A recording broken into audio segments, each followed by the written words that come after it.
महाकारुणिक तथागत सम्यक संबुद्ध तथागतांचा सद्धम्म तथागतांचा पावन पवित्र भिक्खू संघ सर्वश्रेष्ठ अशा ह्या 3 रत्नाला त्रिवार अभिवादन।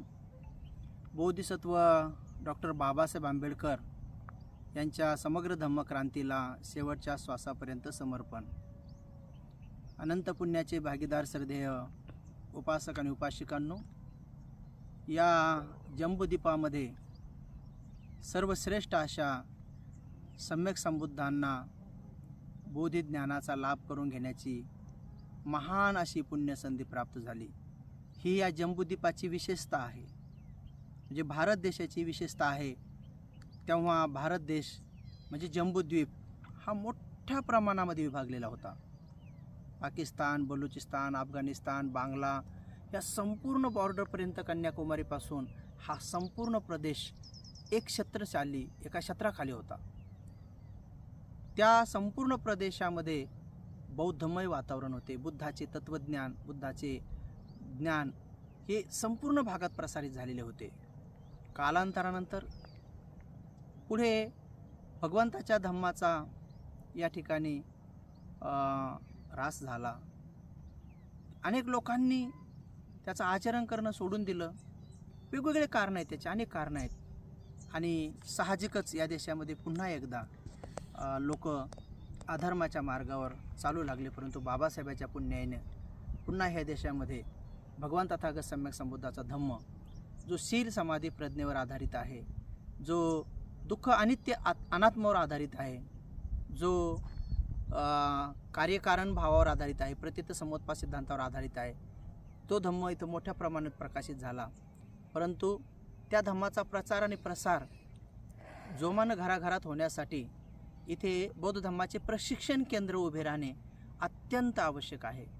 कारण जोपर्यंत प्रशिक्षण केंद्र उभे राहणार नाहीत तोपर्यंत बौद्ध धम्माचा नीट असा प्रचार आणि प्रसार होणार नाही। म्हणून बाबासाहेबांनी भारत बौद्धमय जो संविधानिक रूपाने करायला पाहिजे तो संपूर्ण करून टाकलेला आहे। परंतु जो व्यावहारिक रूपाने लोकांमध्ये आचरणात्मक जो धम्म दिसायला पाहिजे, म्हणजे प्रत्येक घरामध्ये लोक दानी, शीलवान, ध्यानी, प्रज्ञावान असायला पाहिजे, तर ते अनेक लोक इथं दिसत नाहीत। आजही लोक एकमेकांना फसवताना, लुबाडताना, मारताना, खून खराबा करताना, त्रास देताना आपल्याला दिसतात।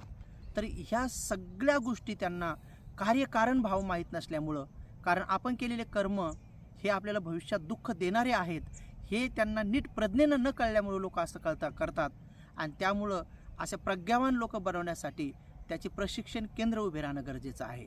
आणि त्यासाठीच बाबासाहेबांचा जो संकल्प होता की मी संपूर्ण भारत बौद्धमय करेल आणि विश्वाला धम्म राज्य बनवेल, तर ते बाबासाहेबांचा संकल्प पूर्ण करण्यासाठी मी भिक्खू ज्ञानरक्षित थेरो यांनी 2-2.5 वर्ष अगोदर मी एक धम्ममय भारत मिशन सुरू केलेले आहे। ज्ञान सत्यशोधक हे आपलं यूट्यूब चॅनलच्या माध्यमातून मी लोकांपर्यंत पोहोचण्याचा प्रयत्न केला आणि लोकांना हे समजून सांगण्याचा प्रयत्न केला की ते बाबासाहेबांचं महान कार्य आपण सगळे संघटित होऊन सहजगत्या करू शकतो। एक सोपा सिद्धांत आहे। फक्त 3 गोष्टी जर तुम्ही मला वचन दिले तर ते होऊ शकतं। एक, रोज 1 रुपयाप्रमाणे दान, म्हणजे वर्षाचे 365 रुपये दान आजीवन देत राहणे, मरेपर्यंत देत राहणे। 2, मुठभर धान्य आजीवन म्हणजे मरेपर्यंत देत राहणे। आणि 3, अष्टशिलाचं पालन महिन्यातले 4 दिवस, अष्टशिलाचं उपवासाचं पालन आजीवन मरेपर्यंत करत राहणे। असे जर आपण लोक बनवत गेलो तर जेवढे लोक जास्त वाढत जातील तेवढा हा देश बौद्धमय होत जाईल। कारण अष्टशील पालन करणाऱ्या घराघरातून लोक जर दान देऊ लागले तर मोठ्या प्रमाणामध्ये पैसाही जमा होईल आणि त्याच्यातून आपण प्रशिक्षण केंद्र उभे करू शकतो। ही गोष्ट 2-2.5 वर्षापूर्वी मी सांगितली, अनेक लोकांना पटली आणि लोकांनी खरंच मला दान दिलं। तर त्या दानातूनच आपण बघत आहात की मी ज्या ठिकाणी आज बसलेला आहो तर ही आपण 7.5 एकर जमीन विकत घेतलेली आहे।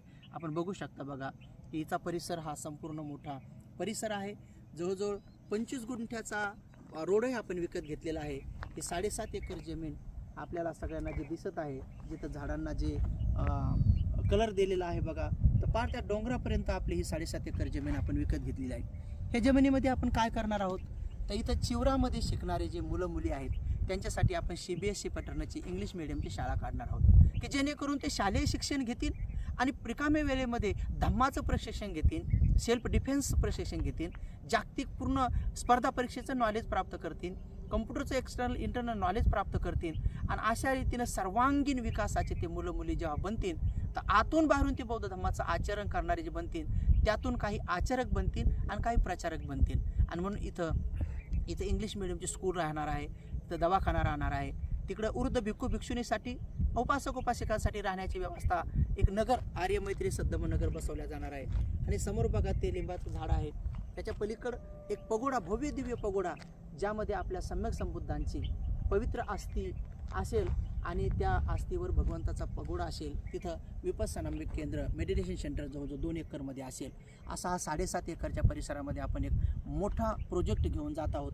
आणि ह्या प्रोजेक्टची भूमिपूजनासाठी जे परित्राण पाठ घेणार आहोत, महापरित्राण पाठ घेणार आहोत, संगदान घेणार आहोत, तर त्या महापरित्राण पाठासाठी पूज्य गुरु भंतेजी श्रीलंका या देशातून किरीपद गोड ज्ञानानंद महास्तवीर जे विश्वविख्यात आहेत, ज्ञानी आहेत, पंडित आहेत, विनयशील आहेत आणि आज संपूर्ण विश्व त्यांना चांगल्या पद्धतीनं बुद्ध शासन त्यांनी प्रस्थापित केलेलं आहे, अशा विनयाने त्यांना ओळखत आहे.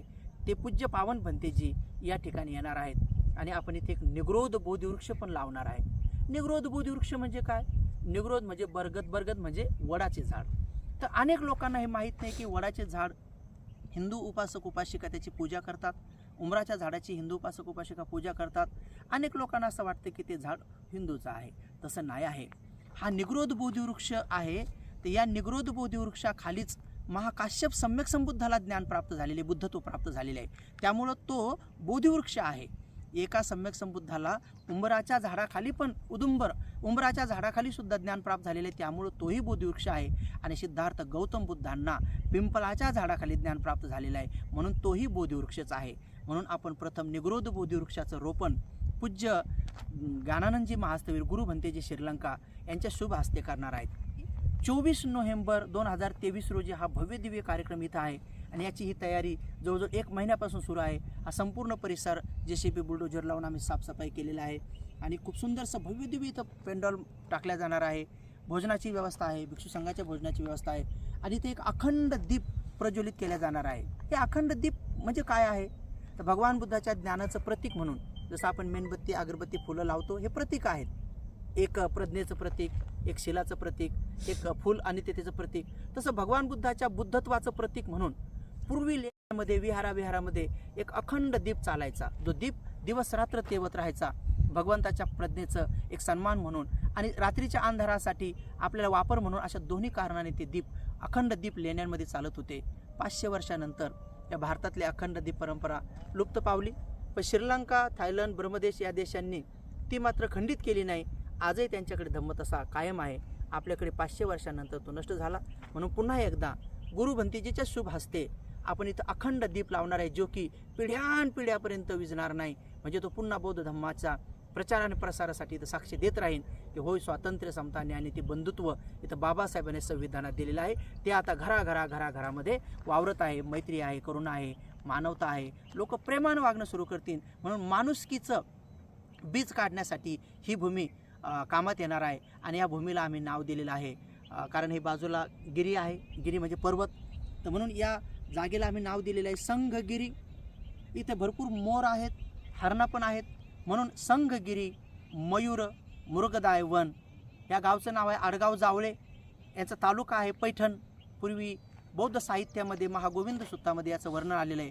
पैठणला पोतन म्हणत होते आणि याचा जिल्हा आहे औरंगाबाद. म्हणून संघगिरी मयूर मृगदाय वन, आडगाव जावळे, तालुका पैठण, जिल्हा औरंगाबाद. म्हणून सर्व उपासक उपासिकांना मी असं आवाहन करतो की आपण सगळ्यांनी भरभरून मोठ्या प्रमाणामध्ये दान द्यायचं आहे आणि तन्मन धनाने सहकार्य करायचं आहे. आणि 24 नोव्हेंबर रोजी निग्रोध बोधिवृक्ष, अखंड दीप प्रज्वलन, धम्मा स्कूलचा भूमिपूजनासाठी महापरित्राण पाठ, महासंगदान, जे पूज्य धम्मसेवकजी महास्तवीर, शिलानंदजी महास्तवीर, आमचे ज्ञानज्योतीजी महास्तवीर, बोधिपालोजी महास्तवीर, मोठा भिक्खू संघ या ठिकाणी येणार आहे.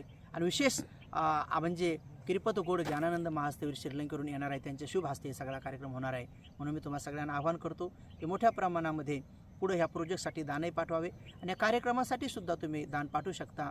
चतुपच्चे दानासाठी पाठवू शकता, चिवर दानासाठी पाठवू शकता, पेंडॉलसाठी पाठवू शकता, रथ सजावट होणार आहे सुंदरशी, भंतीजीसाठी स्पेशली गाडी केलेली सजावट बुकेसाठी त्यासाठी दान पाठवू शकता. काही बँड पण लावलेला आहे की भिकू संघाला वाजत गाजत सुंदरसं सन्मानपूर्वक आणल्या जाईल त्यासाठी पाठवू शकता. आणि म्हणून अशा रीतीनं इथं संपूर्ण रोड पण झालेला आहे, बोर पण झालेला आहे, बोरमध्ये मोटर टाकून काल पाणी पण काढलेलं आहे. त्याचबरोबर इकडे छोटा मोठा पूल पण झालेला आहे. भंतीजीच्या कुटीची म्हणजे भंतीजी आल्यानंतर कुठं थोडंसं निवास करतील म्हणून भंतीजीच्या कुटीची व्यवस्था पण झालेली आहे. 2-3 दिवसामध्ये बघा हे बाजूला मटेरियल पडलेलं आहे. तर लवकरच भंतीजीच्या निवासासाठी थोडीशी कुटी पण तयार होईल.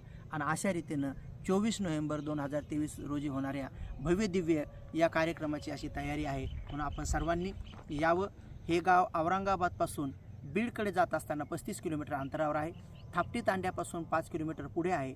पाचोडपासून 12 किलोमीटर अलीकडे आहे. आडगाव जावळे म्हणून आहे. तर आपण सर्वांनी याची नोंद घ्यायची आहे. आणि जे पॉम्पलेट पोस्टर आहे त्याच्या पहिल्या पानावर एक मॅप दिलेला आहे, गुगल मॅप. तो आपण गुगलमध्ये जाऊन जर तो मॅप स्कॅन केला तर तो मॅप बरोबर आपल्याला ह्या जागेपर्यंत घेऊन येऊ शकतो. म्हणून संगगिरी महाविहार, मयूर मृगदाय वन, आडगाव जावळे, तालुका पैठण, जिल्हा औरंगाबाद. ठीक आहे. सर्वांचं मंगल हो, सर्वांचं कल्याण हो, सर्वजण सुखी हो, सुखी हो, सुखी हो.